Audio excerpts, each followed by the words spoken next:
एक गंदा सा शीशे का बोतल सामने था, लेकिन मोटे को जिद सवार थी कि इसे जरूर खोले। जैसे ही बोतल खोली, उसमें से एक अजीब मखलूक आहिस्ता आहिस्ता जाहिर होने लगी और अगले ही लम्हे वो मखलूक उछलकर मोटे के चेहरे से चिमट गई। शोर सुनकर दो अफराद फौरन दौड़े और उस मखलूक को खींचने लगे, लेकिन तभी एक दायरे से मजीद छोटी छोटी बिजली की मानिंद सांपनमा मखलूकें निकलने लगी। अब उन तीनों को समझ आ चुकी थी कि वो असल में एल्स के घोंसले में आ गए हैं। सूरत हाल बिगड़ती देखकर वो फौरन किचन से बाहर निकल गए, मगर उन्हें मालूम नहीं था कि एक और बड़ा खतरा उनकी तरफ बढ़ रहा है। वो आगे बढ़ते हुए कप्तान के कमरे में सामान तलाश करने गए, जहां मोटे को एक और खजाना मिल गया। इस बार एक छोटा फौजी स्टोर मिला जिसमें जदीद असलहा मौजूद था। जैसे ही M16 देखी, मोटे की खुशी दीदनी थी। ये सब देखकर जब वो असलहा समेटने ही वाले थे तो हू बाई की नजर गोलियों के ढेर में पड़े एक नीले जवाहर पर पड़ी। उसने अंदाजा लगाया कि शायद कैबिनेट में कोई खुफिया तह भी हो। जब उन्होंने आहनी प्लेट उठाई तो सामने कीमती जवाहरात निकले, वो जेवरात जो सिर्फ आला तरीन राहबों को पहनने की इजाजत थी। मोटे को यह सब तफसील से कुछ लेना देना नहीं था। वो सिर्फ जानता था कि इन जेवरात की कीमत में कई फरारी गाड़ियां खरीदी जा सकती है। उसने फौरन जेवरात समेट लिए। तभी उन्हें एक मेहरबंद संदूक भी मिला जिसमें जाओगू का आईना था, वही खजाना जिसकी वो तलाश में थे। अभी वो खुशी मना ही रहे थे कि अचानक पूरी कश्ती जोर जोर से हिलने लगी, जैसे कोई खौफनाक चीज जहाज को बाहर से टक्कर मार रही हो।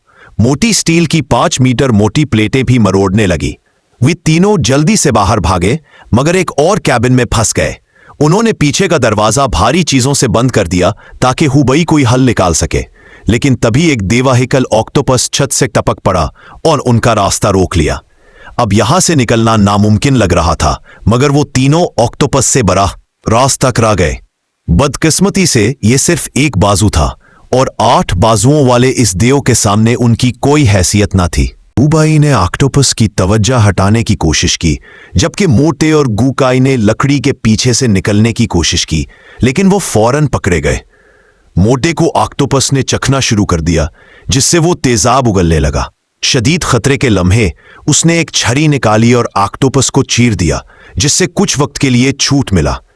इसी दौरान हुबाई ने फायरिंग करके गुकाई को बचाया, लेकिन ऑक्टोपस बफर चुका था। उसने हुबाई के पैर पकड़ लिए और उसे खींचने लगा, लेकिन खुशकिस्मती से सी लियांग वक्त पर आ गया और फायरिंग करके उसे बचा लिया।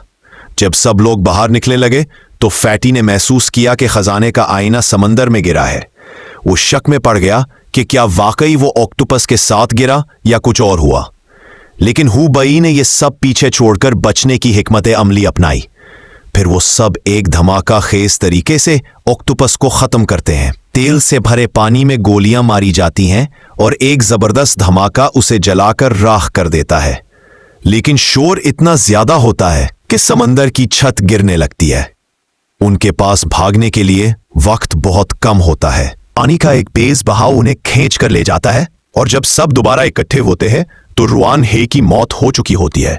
हुबाई उसकी तदफीन के लिए अपने 16 अल्फाज की यिन यांग फीन शुए की महारत का इस्तेमाल करता है ताकि उसके जिस्म को पुरअमन मकाम मिले।